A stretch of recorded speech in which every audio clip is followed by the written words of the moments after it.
The display screen flickered with impossible data as senior analyst Vex Thor pressed his three-fingered hand against the cool surface of the monitoring station. His compound eyes adjusted to the dim lighting of the xenobiology lab aboard the research vessel Quantum Horizon, currently parked in a stable orbit around the third planet of this unremarkable yellow star system. "Another false reading?" asked his colleague, junior technician Mirasol, her voice carrying that peculiar clicking sound that indicated mild amusement in their species. "The atmospheric sensors insist this planet harbors intelligent life," Vex Thor replied, mandibles twitching with skepticism. "Yet our initial scans detected nothing but primitive mammals, aquatic creatures, and an excessive amount of insects." Mirasol leaned closer, her antenna quivering with interest. "What about those bipedal primates? The ones constructing those crude rectangular structures? Humans, they call themselves." Vex Thor pulled up a flashed, holographic image of a specimen. "According to our preliminary assessment, they possess basic tool manipulation, rudimentary communication skills, and an alarming tendency to kill each other over invisible boundary lines and fictional sky beings." "Sounds delightful," Mirasol said, her sarcasm detector apparently malfunctioning. "So why are we still here?" "Because." Vex Thor expanded the display, revealing rows upon rows of biological data. "High Commander Thorne wants a complete catalog of all species before we move to the next system. Standard protocol. Boring. Tedious. Mind-numbingly dull standard protocol." The door to the lab hissed open, and Principal Investigator Kaelvin floated in, his gelatinous form undulating with what passed for excitement among his kind. "Excellent news, team. We've captured several specimens for detailed analysis. They're being transferred to Biolab 7 as we speak." "What species?" Vex Thor asked, not bothering to hide his lack of enthusiasm. "Oh, a fascinating variety." Kaelvin's form rippled with colors that indicated excessive cheerfulness. A large striped feline, several reptilian creatures, a few avians, and something the planetary database identifies as a honey badger. Mirasol perked up. "A honey badger? That sounds adorable." According to the entry, it's a small carnivorous mammal, approximately 0.9 meters in length, mass around 12 kilograms.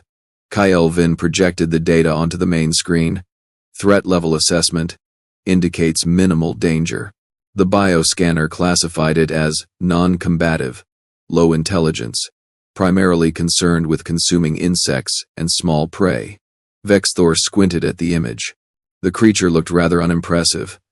A stocky little animal with dark fur and a distinctive white stripe running along its back. It looks like someone designed a predator, gave up halfway through, and decided to add racing stripes for aesthetic purposes. "The humans have designated it with a sweet-sounding name," Kaelvin continued. "Surely that indicates docile behavior. They wouldn't name a dangerous creature after a food product, would they?" "Have you studied human naming conventions?" Vex Thor countered. 12. They call a weapon of mass destruction a daisy cutter. They name hurricanes that kill thousands after perfectly pleasant individuals named Katrina and Andrew.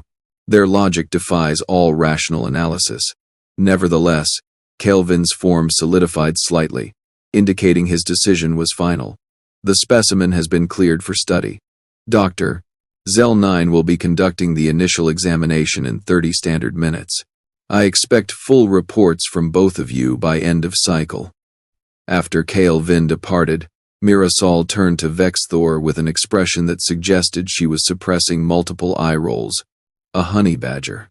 I'm sure this will be absolutely riveting. Maybe we can watch it eat honey and be adorable for 6 hours. Our lives have become a series of disappointments wrapped in bureaucratic procedures," Vex Thor muttered, pulling up the creature's file again. "Still, something feels off about this classification." "Off how?" The bioscanner rated it non-threat, based on size and apparent defensive capabilities. "But look at this behavioral note buried in the human database." He highlighted a section of text. "Fearless. Aggressive when threatened. Known to attack creatures many times its size. Possesses loose skin allowing mobility while grasped. thick hide resistant to bee stings, porcupine quills, and even some venomous bites. So it's tougher than it looks, Mirasol said with a dismissive wave. It's still a 12-kilogram mammal. What's it going to do, annoy us to death? Vexthor wasn't convinced, but he couldn't articulate why. Something about the creature's eyes in the image bothered him. They held an expression he'd seen before in apex predators across a dozen worlds, a look that said the universe owed them an apology, and they were about to collect payment with interest. Biolab 7 occupied the lower deck of the research vessel, a sprawling facility equipped with containment fields, analysis equipment, and enough safety protocols to make even the most paranoid security officer feel adequately protected. Dr. Zell 9, the head xenobiologist, was already there when Vexthor and Mirasol arrived, her serpentine form coiled around a hovering workstation. The observers, she hissed pleasantly. Come in, come in. We're about to begin the preliminary examination.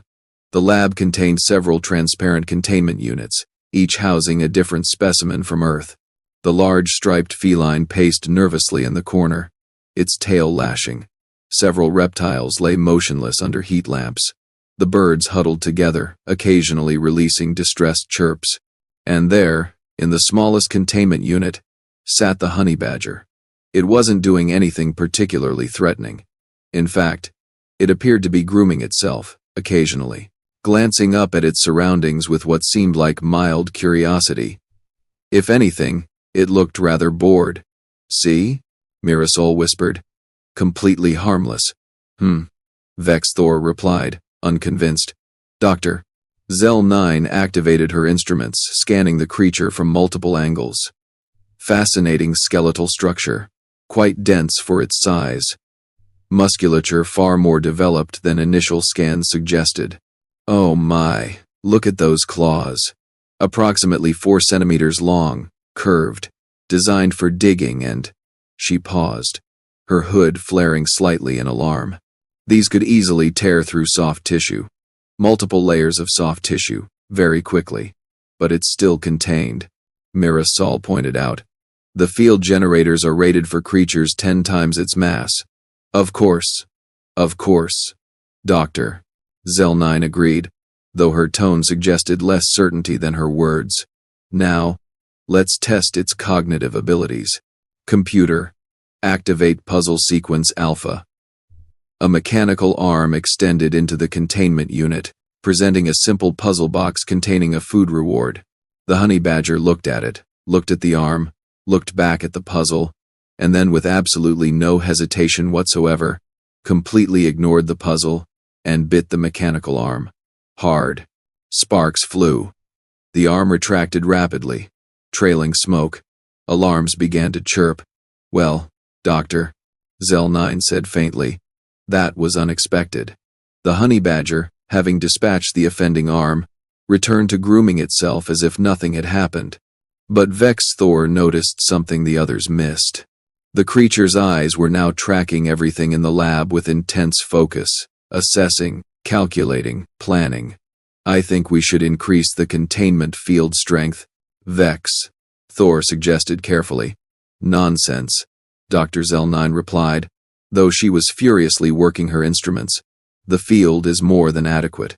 It was merely startled by the puzzle mechanism, a perfectly natural defensive response. It destroyed a titanium alloy arm in 12 approximately 3.5 seconds, Vexthor countered. That seems less like a defensive response and more like a declaration of war. You're being paranoid. I prefer the term cautiously observant. Mirasol was recording everything on her datapad, occasionally glancing at the honey badger with growing unease. Dr. Zell 9. What's its stress level reading? The doctor checked her monitors. Surprisingly low, actually. Heart rate is steady. Respiration normal. Hormone levels indicate a state of relaxed alertness. If anything, it seems calmer now than when we started. Calmer? Vexthor's mandibles clicked rapidly, a sign of agitation among his people. It just assaulted our equipment and it's calmer? Perhaps violence is soothing to its species, Mirasol suggested. Some creatures require aggressive outlets to maintain psychological equilibrium. Or perhaps, Vex Thor said slowly, watching the creature with growing dread, it's calm because it's no longer confused about its situation. It understands now that it's in a cage, surrounded by potential threats, and it's decided on a course of action. Which is? Dr. Zell-9 asked. Complete and utter mayhem. As if on cue, the honey badger stood up on its hind legs and stared directly at Vex Thor. Their eyes met across the containment field, and in that moment, Vex Thor understood with perfect clarity that this creature gave precisely 0 fractions of a damn about bioscanners, threat assessments, or the supposed superiority of advanced alien technology. The honey badger's expression said one thing: I'm going to get out, and then everyone's going to have a very bad day. I really think we should call security. Vexus Thor tried again. Security? For a 12-kilogram mammal? Dr. Zell-9 laughed, the sound like escaping steam. What are they going to do? Arrest it for property damage. Before Vex Thor could respond, the honey badger moved. Not frantically or desperately, but with the purposeful intensity of a creature that had identified a problem and determined the most efficient solution. It approached the wall of the containment field and began digging at the floor beneath it. The field extends below floor level, Dr. Zell-9 said confidently. It can't possibly dig through reinforced. The floor panel sparked, then buckled, then cracked. How is it doing that? Mirasol shrieked, backing away from the containment unit. Those claws, Vex Thor said, his voice eerily calm despite the rising panic in his thorax.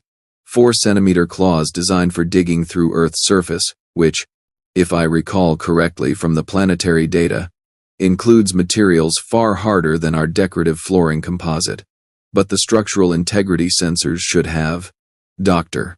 Zell-9 didn't finish the sentence because at that moment, the honey badger's claw punctured through the floor panel completely, found a power conduit, and tore it free with a shower of sparks that would have made a fireworks display jealous. The lights in the lab flickered. The containment field wavered, its gentle blue glow stuttering like a dying star. Everybody out, Vex Thor commanded, his survival instincts finally overriding his scientific curiosity. Out now. But Dr. Zell-9, bless her dedicated heart and curse her stubborn nature, activated the emergency reinforcement protocols instead. Additional power surged through the containment field generators, creating a brighter, more intense barrier. The honey badger looked at the enhanced field, tilted its head slightly as if considering this new development, and then did something that would haunt Vex Thor's nightmares for cycles to come. It grabbed the exposed power conduit with its mouth and yanked. The resulting electrical discharge should have killed the creature instantly. By all known biological standards, the voltage coursing through that conduit could stop the hearts of organisms 50 times its size. The honey badger absorbed the shock, shook its head vigorously as if disagreeing with the entire concept of electrocution, and used the momentary power surge to create a feedback loop in the containment system. The field didn't just fail, it exploded. Not a massive explosion, mind you, but enough to send fragments of the containment unit scattering across the lab and trigger every alarm system within 3 decks. Emergency lights bathed everything in angry red illumination. Automated warnings blared about containment breaches and potential hazards. And there, standing in the smoking remains of what was supposed to be an impregnable prison, stood the honey badger. It looked at Dr. Zell-9, then at Mirasol, then at Vex Thor. And if Vex Thor didn't know better, he would swear the creature was smiling. Nobody move, Dr. Zell-9 whispered. Her earlier confidence evaporated like water in vacuum. Remain completely still. Perhaps it won't perceive us as threats if we don't. The honey badger charged. Not at them, which was somehow worse, but at the main control console. With the efficiency of a demolition expert who had consumed far too much caffeine, it began systematically destroying every piece of equipment within reach. Screens shattered, keyboards became expensive confetti, and delicate instruments that had cost the Galactic Research Council approximately 7.3 million credits were reduced to component atoms. Do something. Mirasol screamed at Dr. Zell-9. Like what exactly? The doctor shot back, slithering behind a supposedly sturdy workstation. I'm a xenobiologist, not a combat specialist. Vex Thor, to his credit, tried reasoning with the creature. Honored mammal, we mean you no harm. We simply wish to observe your species and… The honey badger paused its rampage long enough to fix Vex Thor with a look that conveyed several complex thoughts. First, I am not honored. Second, I don't care about your intentions. And third, this entire lab is about to become an abstract art installation titled Regret. Then it spotted the other containment units. Oh no, Vex Thor breathed. Oh no no no no no. The honey badger approached the unit containing the large striped feline. For a moment, everyone held their breath, wondering if perhaps the creature would show some interspecies solidarity, maybe free a fellow prisoner. Instead, the honey badger looked at the field generator, identified the most vulnerable connection point, and tore into it with the enthusiasm of someone opening birthday presents. The field collapsed, and the massive feline, which had been cowering in the corner throughout this entire ordeal, took one look at the diminutive destroyer of worlds, and fled the lab entirely, its roars of terror echoing down the corridor. It's liberating the specimens, Mirasol yelled unnecessarily, because yes, they could all see that. Thank you very much for the play-by-play commentary during their impending doom. One by one, the containment fields fell. Reptiles scattered in multiple directions. Birds took to the air, filling the lab with feathers and panic. And through it all, the honey badger worked with the methodical precision of someone who had planned this exact scenario in their mind approximately 300 times. Security finally arrived. 6 armed officers in full tactical gear, weapons drawn, and ready to neutralize the threat. Their leader, a battle-hardened veteran named Torquval, assessed the situation with professional efficiency. Where's the threat? He demanded. 3 scientists pointed simultaneously at the small, fuzzy creature currently gnawing through a support beam. Torquval looked at the honey badger, looked at his squad, looked back at the honey badger. You're joking. Do we look like we're joking? Vex Thor shouted over the chaos. It's 12 kilograms. It's also currently destroying our ship. Perhaps you could stop debating its mass and actually do something about it. Torquval signaled his squad to spread out, and they moved with practiced coordination, surrounding the creature from multiple angles. They activated their neural stunners, weapons designed to incapacitate any organic target through targeted electromagnetic pulses. They fired simultaneously. The honey badger absorbed every single blast, stumbled slightly, shook itself much like a dog drying off after a bath, and then looked at the security team with an expression that clearly communicated, "My turn." What followed could only be described as absolute carnage mixed with slapstick comedy directed by someone's vengeful deity. The honey badger became a blur of fur, claws, and righteous indignation. Security officers scrambled, dove, and occasionally screamed in frequencies previously thought impossible for their species. To be clear, the honey badger wasn't actually harming anyone seriously. It seemed more interested in establishing dominance and teaching everyone a valuable lesson about respecting wildlife than causing permanent injury. But dignity? Dignity was being murdered wholesale. Torquval found himself wedged in a ventilation shaft. 2 officers were hanging from ceiling pipes. Another had somehow ended up inside a specimen storage unit.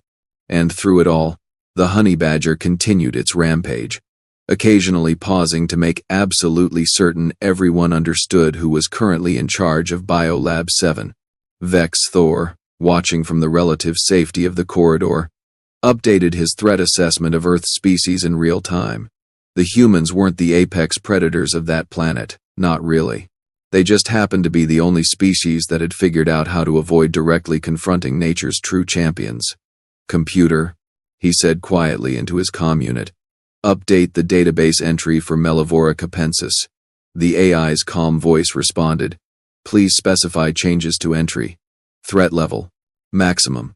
Possibly beyond maximum. Create a new category if necessary. Such a category does not exist in our classification system. Then create one." Call it. Leave this alone or everyone will regret it. The containment breach alarm had upgraded from urgent warning to existential crisis in approximately 4.7 minutes.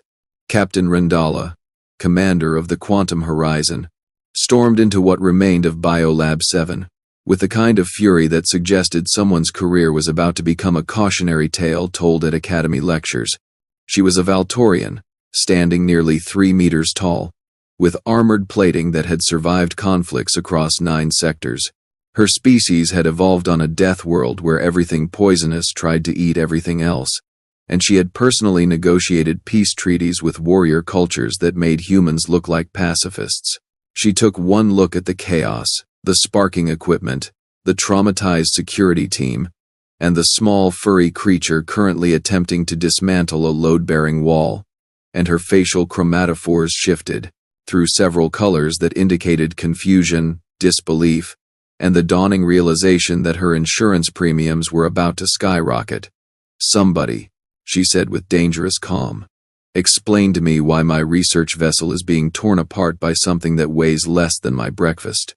Dr. Zell 9, still hiding behind her workstation, managed a weak gesture toward the honey badger. "Captain." The specimen proved more resilient than anticipated. "Resilient?" Vexthor interjected from the doorway.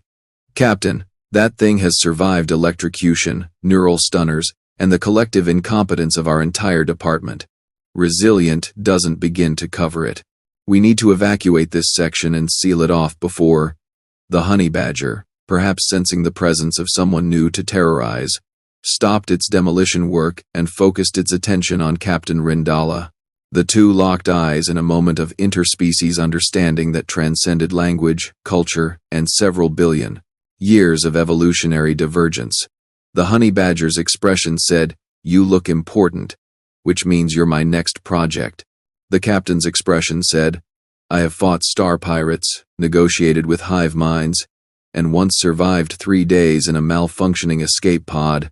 I am not about to be intimidated by a fuzzy." The honey badger charged. To her credit, Captain Rendala didn't run. She stood her ground, activated her personal defense shield, and prepared to demonstrate why she had earned her command through merit rather than politics. The shield generator hummed to life, creating an impenetrable barrier that could withstand plasma fire, explosive decompression, and pretty much anything else the universe could throw at it.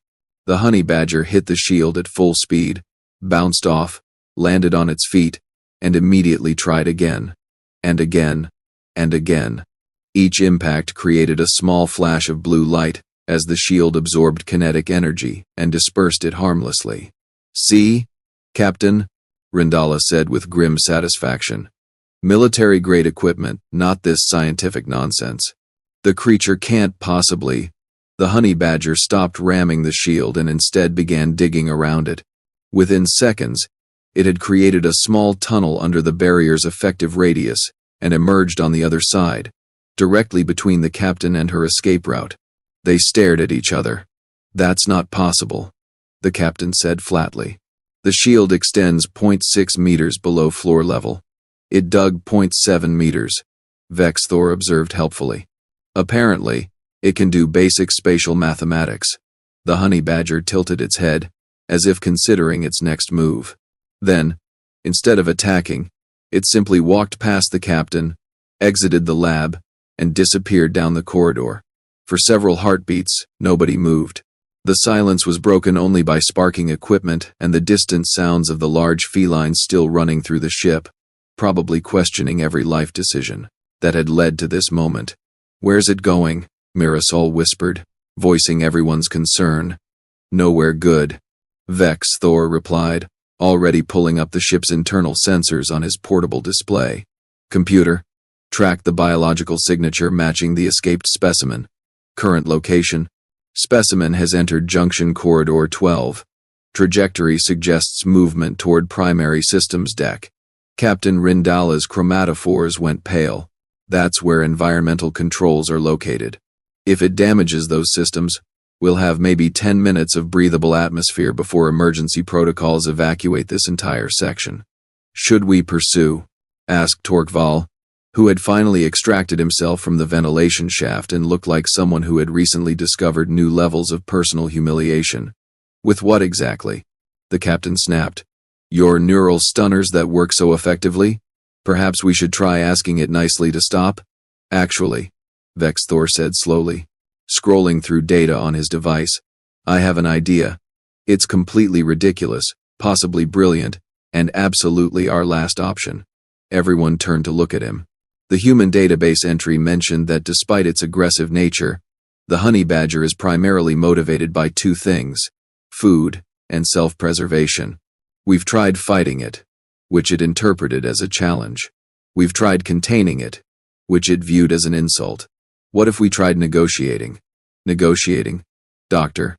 Zell 9 emerged from her hiding spot, looking skeptical. With a non-sentient animal? Is it though? Vex Thor pulled up behavioral footage from the last 10 minutes. Look at this. Every action has been calculated, strategic. It didn't just randomly destroy equipment. It targeted power sources and control systems. It didn't injure anyone seriously when it easily could have. This isn't mindless aggression. This is tactical superiority combined with restraint. Captain Rendala studied the footage, her military mind analyzing the pattern. He's right. This creature is demonstrating problem-solving skills comparable to species we've classified as pre-sentient, maybe higher. So what's your plan? Mirasol asked. Walk up to it and offer terms of surrender? Close, Vex Thor said. We offer it what it actually wants, freedom and food. We guide it to an emergency shuttle, stock it with provisions, and send it back to Earth. Everyone wins. You want to give a destructive animal access to a functional spacecraft? The alternative is letting it tear apart our primary systems until we're all floating home in pieces. I'm open to better suggestions. Nobody had any. 10 minutes later, Vex Thor found himself creeping through the ship's corridors with a container of what the human database optimistically described as meat products. Behind him, at a very safe distance, followed the captain, Dr. Zell 9, Mirasol, and half the security team, all connected via comm units. I've located it, Vex Thor whispered into his communicator. It's in the environmental control room, currently examining the oxygen recycling system with what appears to be professional interest. Don't let it damage those processors, the captain hissed through the comm. Approach slowly and deploy the food offering. Vex Thor stepped into the doorway, holding the container at arm's length like a peace offering to an angry god.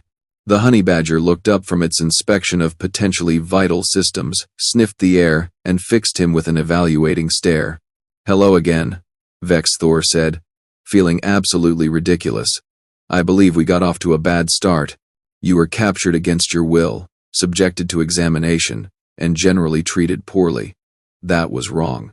So I'm here to propose an arrangement. The honey badger didn't move, but its ears perked up slightly. In this container is food from your homeworld. Genuine Earth proteins, preserved using human methods. Behind me, down corridor, Junction 7, is a shuttle bay. Inside that bay is a small transport capable of atmospheric re-entry. We program it to return you to your planet, in a location far from human settlements. You get home, we get our ship back in one piece. Everyone leaves this unfortunate incident with their dignity mostly intact. Silence. The honey badger appeared to be considering the offer. I should mention, Vex Thor added, that if you decline this generous proposal, our next option is to vent this entire section into space. We really don't want to do that, because it means a tremendous amount of paperwork, and also we'd probably die. But we're running out of alternatives. More silence. Then, with movements that suggested careful deliberation, the honey badger walked toward Vex's Thor. Not aggressively, but with purpose. It stopped about 2 meters away, sat down, and made a sound somewhere between a grunt and a chirp. I'm choosing to interpret that as acceptance, Vex Thor said, slowly lowering the food container to the floor. The shuttle is this way, if you'd care to follow. The honey badger approached the container, sniffed it thoroughly, and apparently satisfied with the quality of the bribe, picked it up in its mouth and looked expectantly at Vex Thor. The journey to the shuttle bay was the longest walk of Vexthor's life.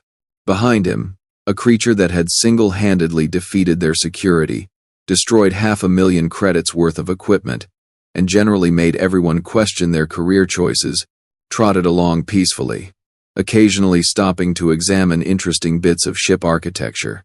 They passed several crew members who flattened themselves against walls, eyes wide with terror.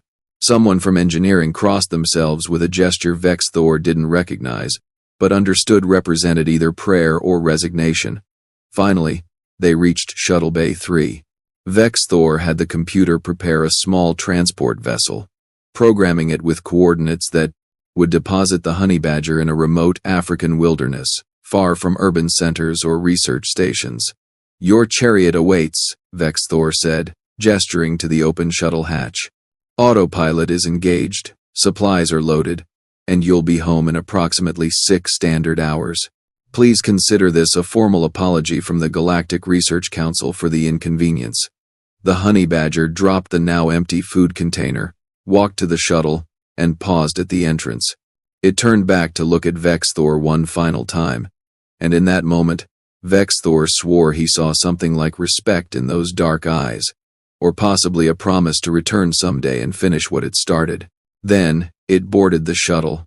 The hatch sealed, and within minutes the transport was jettisoned from the quantum horizon, streaking toward the blue-green planet below. The entire crew gathered in the observation deck to watch it go, a moment of collective relief so profound it bordered on religious experience. "Well," Captain Rindala said finally, "I suppose we should update our protocols regarding Earth fauna." "Already done, Captain," Vexthor replied. "I've submitted a comprehensive report recommending that honey badgers be classified as Class 5 hazards, alongside black holes, antimatter reactions, and angry Valtorian mothers." The captain almost smiled. "What about the humans themselves?" "Ah, yes, the humans." Vexthor pulled up his revised assessment on the main display. "Any species that shares a planet with creatures like that, and somehow became the dominant life form, deserves serious reconsideration. I'm upgrading humanity from primitive civilization to potentially dangerous with extreme prejudice. Because of one small mammal, Dr. Zell9 asked, still looking traumatized by the experience. "No," Vexthor said seriously. "Because any species that can coexist with, survive alongside, and apparently domesticate a world filled with such creatures is either incredibly lucky, incredibly stupid, or incredibly dangerous. Possibly all three simultaneously." 3 weeks later, after repairs were completed, and the insurance investigators had finished documenting the most expensive animal-related incident in Galactic Council history, the Quantum Horizon prepared to depart Earth's solar system. Vexthor stood at his monitoring station one last time, watching the blue planet slowly recede from view. Mirasol joined him, carrying 2 containers of what passed for coffee among their species. "Do you think the humans know?" she asked quietly. "About what shares their world with them?" "Oh, they know," Vexthor replied, accepting the beverage. "I've been studying their cultural database. They have entire video libraries dedicated to animals attacking humans. They call it entertainment." "Entertainment?" "They watch footage of creatures trying to kill them, and they laugh. They document their own near-death experiences with wildlife, and share them for amusement. They literally have a phrase, 'Hold my beer and watch this,' which precedes approximately 90% of their worst decisions." Mirasol processed this information. "So they're aware of the danger and they just don't care?" "Worse. They seem to actively seek it out. There are humans who intentionally swim with apex predators, climb mountains that kill them regularly, and jump out of perfectly functional aircraft for recreation. And that's considered normal behavior. That's insane. That's humanity." Vexthor took a sip of his drink. "I've been thinking about High Command's questions regarding whether humans should be contacted for potential alliance or alliance candidacy. I'm revising my recommendation." "To what?" "Extreme caution with possibility of future friendship, assuming we can survive the introduction." He pulled up a file on his screen. Because any species that can look at a honey badger and think, I should name that after a food item, is either the most dangerous thing in this sector or the most entertainingly unhinged. Either way, they'll fit right in with the rest of the galactic community. Far below, on the African savanna, a small creature emerged from a smoking shuttle wreckage, completely unharmed by the less-than-perfect landing. It shook itself, surveyed its surroundings, and began the long walk home.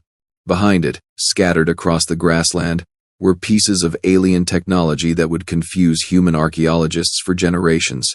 The honey badger didn't care, it never did.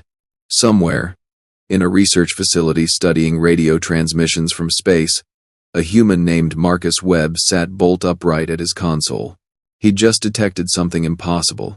A controlled deceleration signature consistent with spacecraft breaking orbit, followed by a crash landing approximately 200 kilometers south of Johannesburg. He pulled up the tracking data, ran it through analysis programs, and stared at the results in disbelief. Hey, Janet, he called to his colleague. Do you believe in aliens? No, Janet replied without looking up from her work. Why? Because either I'm having a stroke or we just watched a UFO crash in South Africa.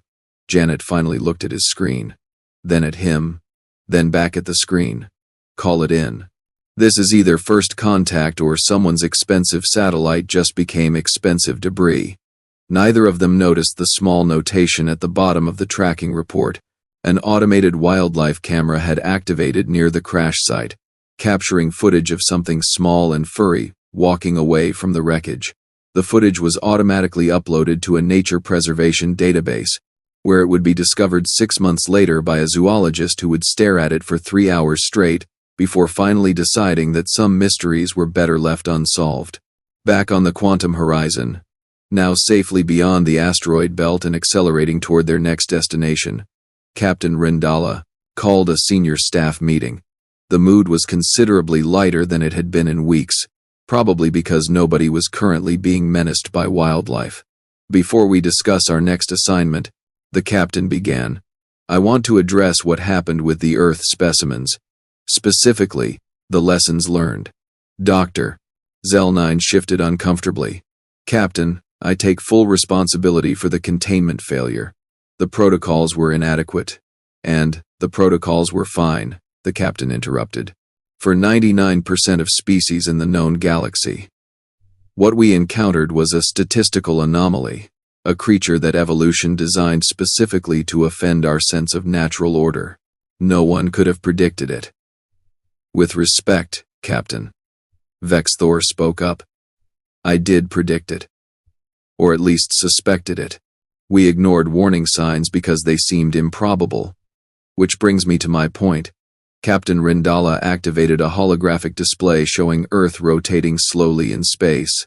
This planet is remarkable not because it harbors intelligent life, but because it harbors life that refuses to be anything less than aggressively remarkable. The humans didn't conquer their world through superior strength or natural weapons, they outstubborned everything else. So what's our recommendation to High Command? Mirasol asked. Regarding human contact protocols, that's what I want to discuss. The captain pulled up a draft report. Option 1. We recommend immediate contact, establish diplomatic relations, and welcome humanity into the galactic community.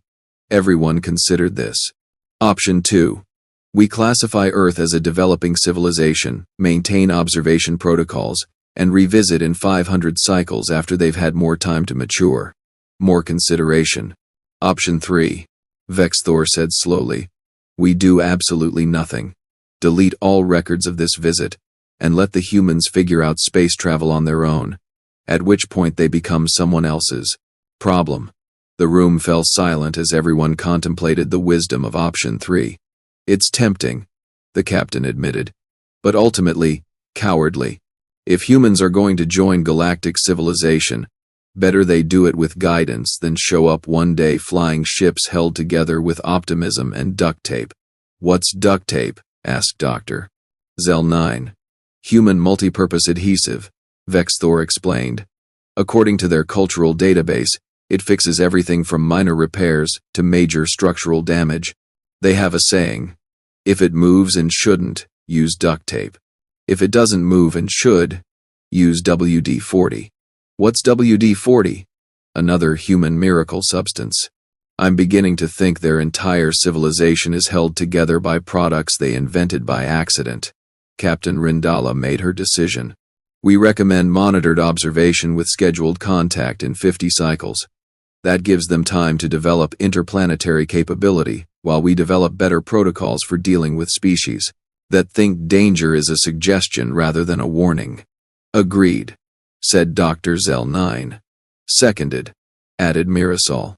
Thirded, Vex Thor concluded, though I'm adding a personal note that anyone assigned to formal first contact should receive hazard pay and comprehensive life insurance.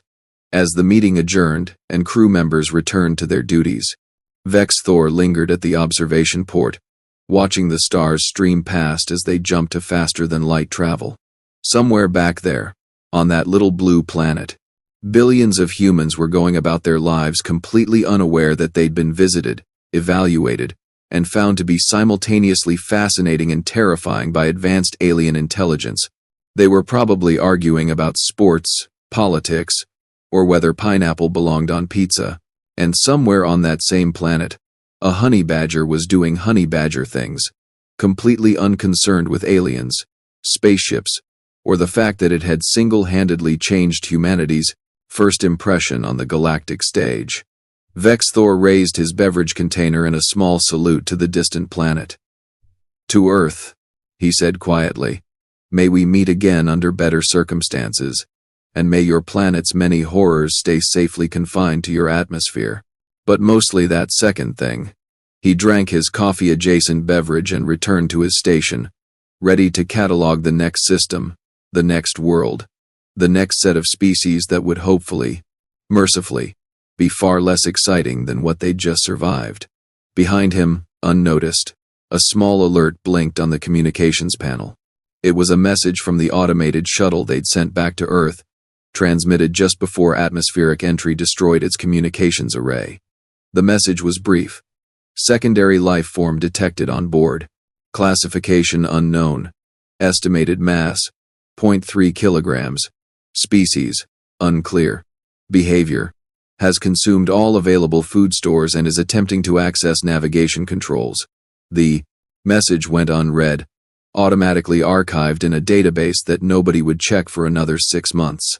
By which time, somewhere in the Australian outback, a very confused but surprisingly adaptable alien mouse would have established itself as an invasive species, bred prolifically, and become the subject of intense debate among biologists who couldn't quite explain its unique DNA structure. But that, as they say, is a story for another time.